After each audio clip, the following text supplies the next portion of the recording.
Com 10 milhões de cópias vendidas em todo o mundo, Paranoid é o álbum de maior sucesso comercial do Black Sabbath.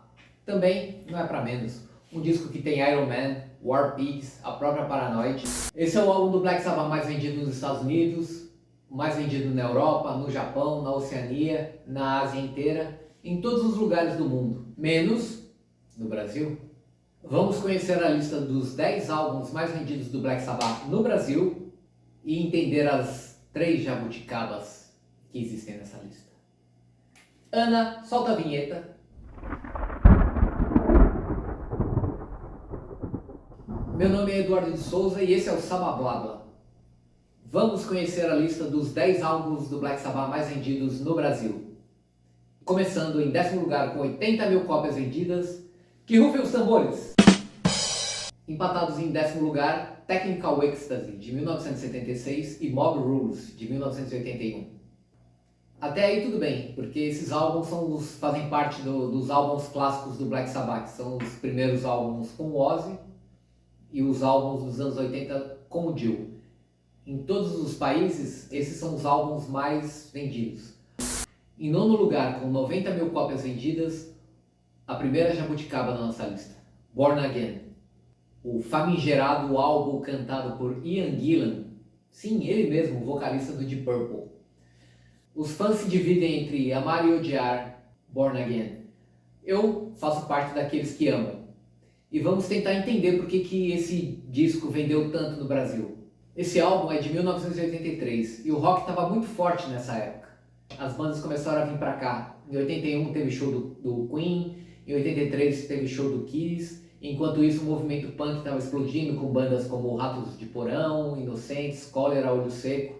Surgiram todos naquela época. E assim como o rock brasileiro com Titãs, Legião, Paralamas, ou seja, o rock era o som do momento no Brasil. Eu lembro de ver clipes do Scorpions lançado no programa do Fantástico. E tinha exposição na rádio também, tinha a 97 que estava com uma programação totalmente de rock, assim como a Rádio Fluminense no Rio de Janeiro.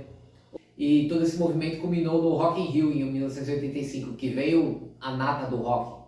O Dio tinha trazido o Black Sabbath novamente ao centro do cenário do rock, do metal, nos anos 80.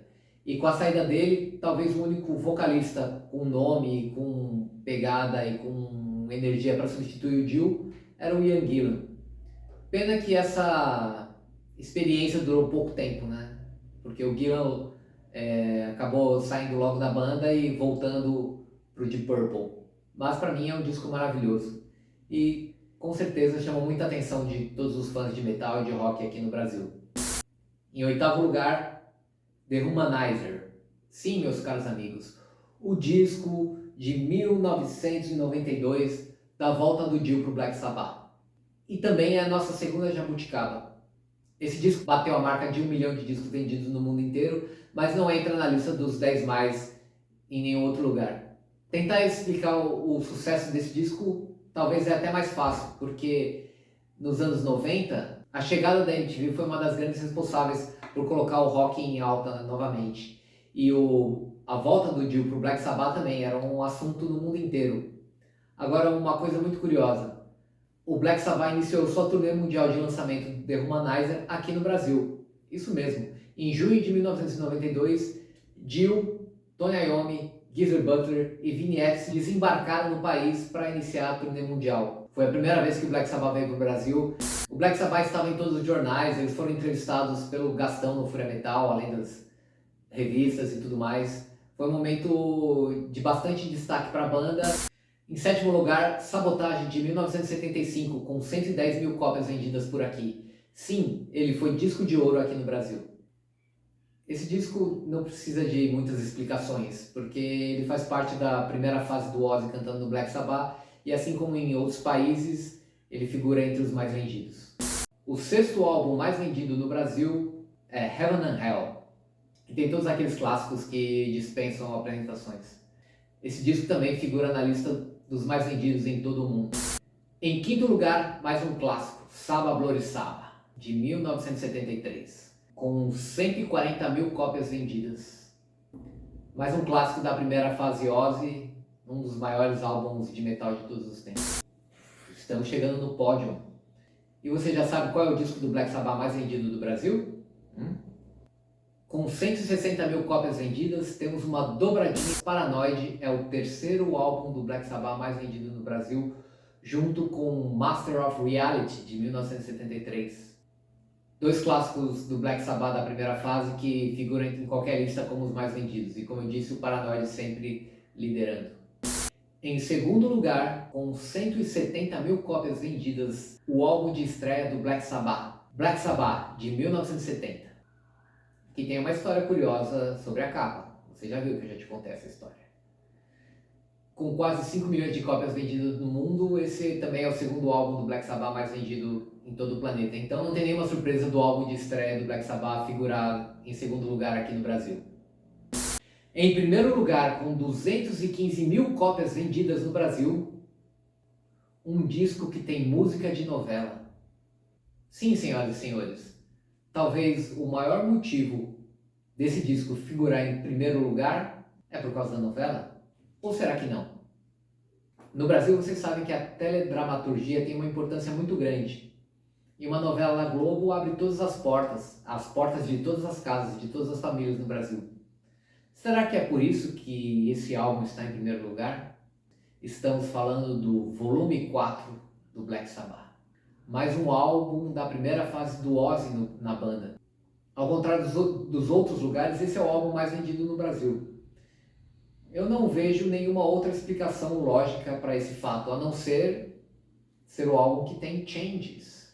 Sim, senhoras e senhores, aquela música mesmo, tocada no piano pelo Tony Iommi e no Mellotron pelo Geezer Butler e cantada por Ozzy. Supostamente composta para o Bill Ward por causa da separação dele com a esposa. Essa música é uma das poucas músicas do Black Sabbath com formato comercial. Ela sempre tocou nas rádios e também teve a versão de 2003 com o Ozzy cantando com a Kelly, e também teve a versão de 2003 do Ozzy com a Kelly Osbourne, a filha dele, que também trouxe bastante destaque para essa música. Mas eu tentei entender e pesquisar e eu cheguei a uma lista muito curiosa. Descobri que em 2017 essa música, com o cover de Charles Bradley, que é um cara do soul, jazz e tal, ele fez uma versão para essa música, que entrou na trilha sonora da novela Sol Nascente. Então também em 2022 essa música também entrou com uma outra versão de Cis Mendes na novela Um Lugar ao Sol. E eu achei bastante curioso. Agora, se você tem contato com o Charles Wikipedia, mande esse vídeo para ele. Eu quero saber, será que o Changes entrou em outras trilhas de novela da Globo? Porque ele manja tudo de novela. Eu não entendo nada de novela. Gostaram dessa lista? Para mim foi muito surpreendente. E espero que vocês tenham gostado também e se divertido e aprendido com as histórias que eu compartilhei aqui com vocês. Se alguém tiver mais alguma suspeita de por que o volume 4 é o álbum mais vendido, por favor, deixa seu comentário aqui embaixo. Também aproveita, deixa seu like e se inscreva no canal para a gente compartilhar mais histórias sobre o Black Sabbath. Valeu!